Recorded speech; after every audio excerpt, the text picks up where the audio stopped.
Welcome to Influential Entrepreneurs, bringing you interviews with elite business leaders and experts, sharing tips and strategies for elevating your business to the next level. Here's your host, Mike Saunders.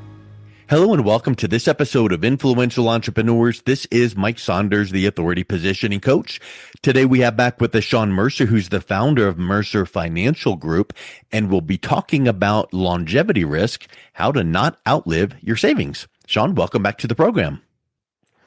Hey, thanks a lot, Mike. I hope everything's well with you and your family. It's really great to be back on the program. Really excited to chat with you today, and just really feel blessed that you've invited me back to be on the program and share with some of the listeners today. You are welcome. And you know, it's interesting when I hear about the fear of outliving savings, it reminds me of that research stat that I've heard, and I know you're familiar with it, but there are more people afraid of speaking in public than, outlive, or no, they would rather, they're more afraid of dying than speaking in public. So it's like, wait a minute here, I can get up and talk in front of people, but outliving savings, dying, all of that stuff is such a huge, huge concern for people. So how do we know that we have enough put aside for retirement? And I think that's where we want to focus on our conversation, because these days people are living so much longer than back in the 40s or 50s because we've got better healthcare, better nutrition, better ways we're taking care of ourselves, and maybe some of the actuarial tables that, we used to go off of years ago, decades ago, where, let's show your retirement until age whatever it was. Now it's 15, 20 years longer. So we've got to make some of those adjustments in the calculations. Where do you start off when you're talking with clients, when you're talking about how to deal with some of these risks of longevity? I think more importantly, Mike, the reason we're living longer is because of better air conditioning, and we're not working in the salt mines. There's that. Yep. Yeah. So thank you. Thank you, HVAC industry. Yes, absolutely. I sit there and just think about that, of like the pioneers that came across the West and this, that, and the other. And it's like, I'd be a pansy, trying to go across in a covered wagon and try to get through all that, So I'm thankful for living here in the 2000s with nice air conditioning, nice houses, great grocery stores, and everything else. But, just to kind of circle back around and sort of get to the serious points here, longevity risk is a problem, and it really is a problem because of most people are probably going to spend 20 to 30 years in retirement at a minimum. And so really trying to stretch out those dollars is, an issue for some people. There's always going to be that segment of the population that has a very, very large portfolio, and it really doesn't matter. They can go ahead and bury it in the backyard in a coffee can, and it's not going to be something they're going to have to worry about. The normal people that have, a portfolio of $500 to $1 million, there probably are some concerns, or they have some concerns with exactly what you were talking about. And ultimately, really, the biggest monkey wrench that can completely derail a person's retirement plan is extended healthcare issues. Be it long-term care, assisted living, anything along those lines, or even potentially a cancer bout that maybe, for example, I know sort of the Medicare coverage, the Medicare Advantage plans. Yeah. Medicare Advantage plans, nothing wrong with those. But as you know, those are like an HMO plan for a person that is in their geographical area. And what they're trying to do is have a health maintenance organization with a Medicare plan. Well, maybe you come down with cancer of some sort and you're wanting to go to MD Anderson or some specialized cancer center, and that Medicare Advantage plan, that may not be in network. And so therefore that monkey wrench now all of a sudden becomes, I'm going to have to pay for that out of pocket. Okay. The other aspect is just long-term care, which you've mentioned.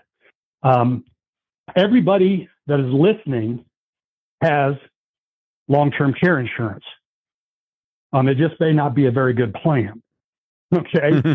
So if you don't have long-term care insurance, you are self-insuring. Okay. So your insurance plan is your bank account. And most likely, if you're married, one person is going to need long-term care. And that is going to be the surviving spouse, because typically the first one is going to be the caretaker for the first one to pass away. And then the survivor is the one that is going to need that. And when you are talking, as you stated, numbers that these could be anywhere from probably $8,000 to $10,000 a month to $20,000 a month, depending on sort of what type of care you're wanting, that can be very, very detrimental. And then once again, as stated, this is the most left uncovered risk of people today, because you know as well as I do, Mike, that what is pretty much the response from everybody when you talk to them about this? Oh, well, that's not going to happen to me. Oh, just take me back behind the shed and, put one right between the eyes, because that's not going to happen to me. And the reality is yes, maybe it won't happen to you because you have a loving wife that's going to go ahead and see you through, but you better take care of her or make arrangements with your portfolio to make sure that happens. And if you are not going to insure it with a traditional long-term care policy, there are some other avenues available. And you bring up a good point. It reminds me of like the proverbial bucket with holes in it. Our retirement bucket is filled with water representing money. And then the hole is what can make it drain, like taxes, inflation, all of those things, expenses. And healthcare, we might be living longer, but what's the quality of the life we're living? Or do we have health needs? Are there going to be more doctor's visits or hospital or medications? All of that, and that factors in. But then to your point about long-term care, I think I've seen a statistic that says somewhere around 70% of us will need some type of long-term care. It might not be incapacitated, mental needing long-term care facility like that, but it might be some type of long-term care, even if it's, care in your home, but somehow, some way that will be larger dollars than you would prefer to pay. And to your point about, we'll just take that out of your retirement savings. Every little chunk that comes out prevents that compounding from happening, prevents you from using it for what you would prefer to use it for. So what are some of the things that people should be thinking about to prepare to make sure you're plugging up that hole as much as possible? Well, I think pretty much the majority of the listeners probably do not have a traditional long-term care policy. That's typically what I've experienced. Most people are self-insuring, like I stated to you. And so ultimately what we try to do is just provide leverage for them if by chance a long-term care situation was to happen. But they still get to maintain control of their money. So for example, people get really caught up in, well, I don't want to pay for long-term care because it's expensive and I'm buying insurance and, what if I don't ever use it? And that really tends to be the hang up for most people. So a better way to help solve a bit of that issue is to utilize and lay off some of that liability with an insurance company, either through a long-term care annuity that can provide additional benefits if long-term care is needed, and it will sometimes double or triple the benefit if a person is in need of that. And that can also be utilized through life insurance structures as well with long-term care riders. So that really is the solution for the quote unquote rebel out there that says it's not going to happen to them. And you can leverage your existing money, not lose control of it. And if by chance you're the unfortunate one that has that situation happen to them, you at least have something that is better than sitting there with just your portfolio, because you are getting extra leverage and laying off that liability on the insurance carriers. And if you prepared that way and did not need the expense, then it's sitting right there in those accounts doing what it needed to be done. It's not wasted money. Kind of like the old school long-term care policies act similar to like your car insurance. Hey, I didn't wreck my car this year. Give me my premiums back. And your State Farm laughs at you because no, that's what insurance is. Well, what you're describing is it's there if you need it. It's working away. If you didn't need it, great. If you do need it, it's right there. I want to dive into outliving your savings, because I think, like we said at the top of the conversation, that's a big fear for people. And I think if you were to say, okay, well, tell me what you're afraid of and how does that look? Well, I know that I'm going to retire at this age and I need to have my money last until that age. Tell me what day you're going to die. Nobody knows that, right? So what do you do to help your client determine how long are you going to plan to need your money to last 10 years in retirement, 20, 30? Where does that conversation go, and how are you guiding that process? Because I think that if people decided I'm going to retire at age whatever, it'd be simple if you needed your money to last 10 years, a little bit harder 20. Now we're starting to get, a little bit tentative if it's 30 or more years. But there are some people that if they retire at 62, you might live to 90, 95, and you might have a long time to factor in those numbers. Where do you begin in working with your clients in that? Well, first, if a person just did a simple Google search and said, what is the number one concern for retirees today? Correct me if I'm wrong, but I think the statistic was somewhere around about 65 to 67% said that this is the number one concern, is outliving their money. Yeah. And so you are exactly correct in the fact that if you're married and 65, there's a very high probability you both are going to live into your 90s. And I'm in a classic example right now with my wife's parents, and they were in the what is it, the lost generation, or trying to think which generation is in between the silent generation is what they're in between the World War II and then the baby boomers. They're the silent generation. So, and her dad was a home builder, worked outside his whole life, built tons of houses around here in the Wichita area and multifamily, and extremely successful, and was outside.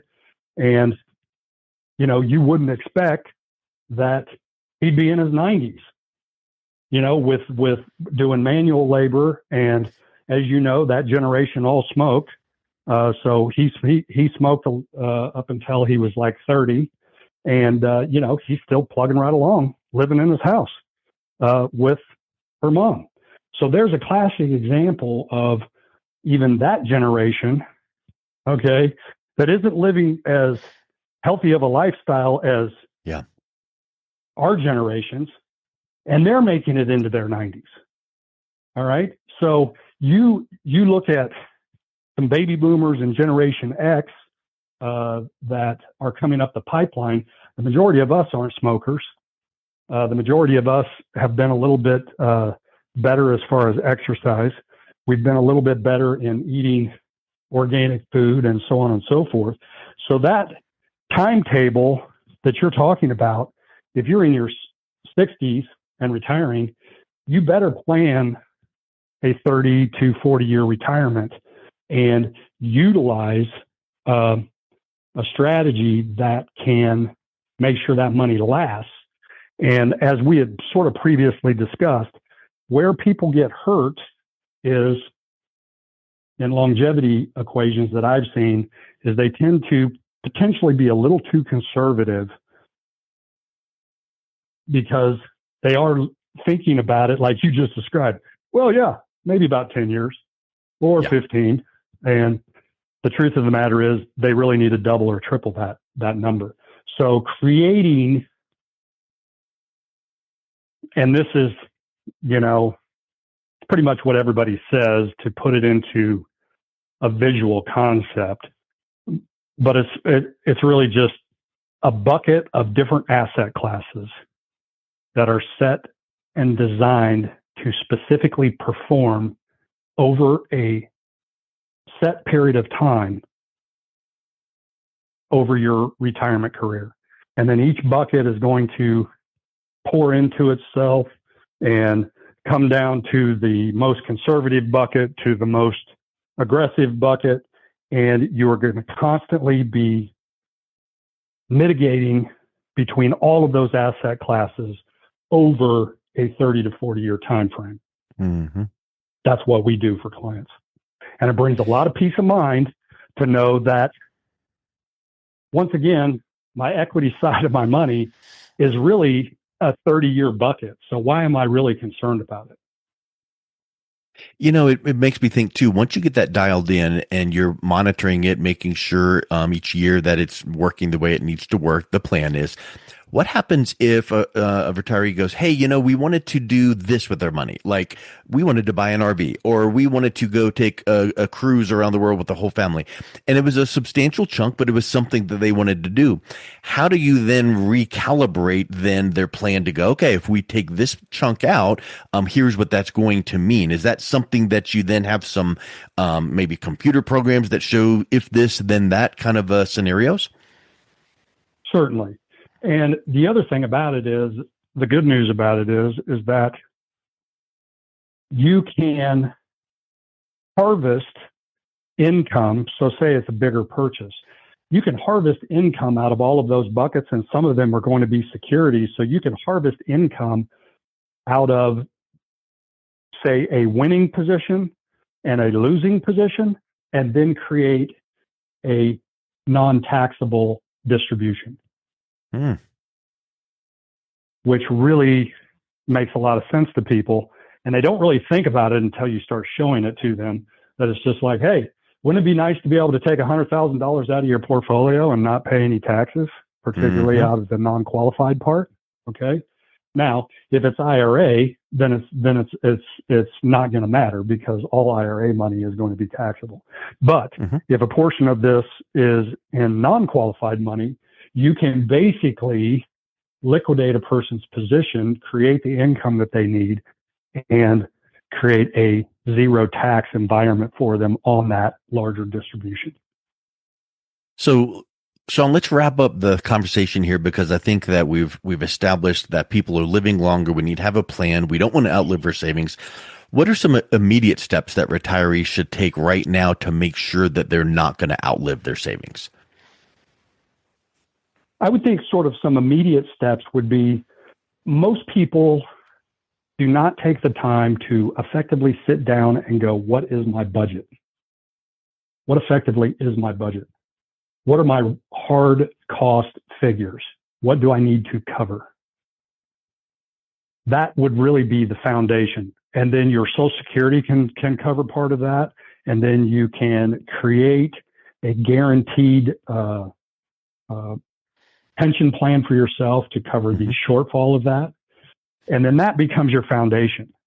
And then from there, you create your separate asset classes into sort of that bucket strategy that we've talked about, and then divvy up the portfolio appropriately into those separate asset classes, and then allow them to work the way in which they're designed to work.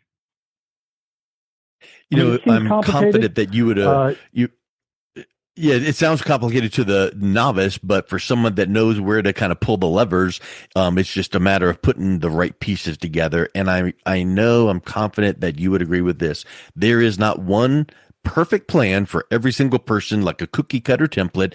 here's yours next. Come on down and get yours. So it really is a matter of everyone is different. Their needs are different. Let's see what the outlook is. Let's see what you have to work with, and putting that plan together with the right equities and the right mix of products is everyone is going to have a different outcome because of their needs. So that is, I think, is something that people need to realize is you can't do it on your own. You need someone like yourself to sit down and look at your plan and give some good guidance that way. Absolutely. And everything's going to be customized because different people have different goals and different lifestyles and different outcomes and different things that they want to achieve. And some people may want to spend the majority of their retirement, and other people may want to create more of a legacy with some of it and leave it to children and beneficiaries. I mean, it's different strokes for different folks. Everybody has a different agenda with what they want to do with their wealth. And that's neither good nor bad. It's your wealth. You get to do what you want to do with it. Some people want to leave it to charities or leave it to their church or, leave a legacy that way.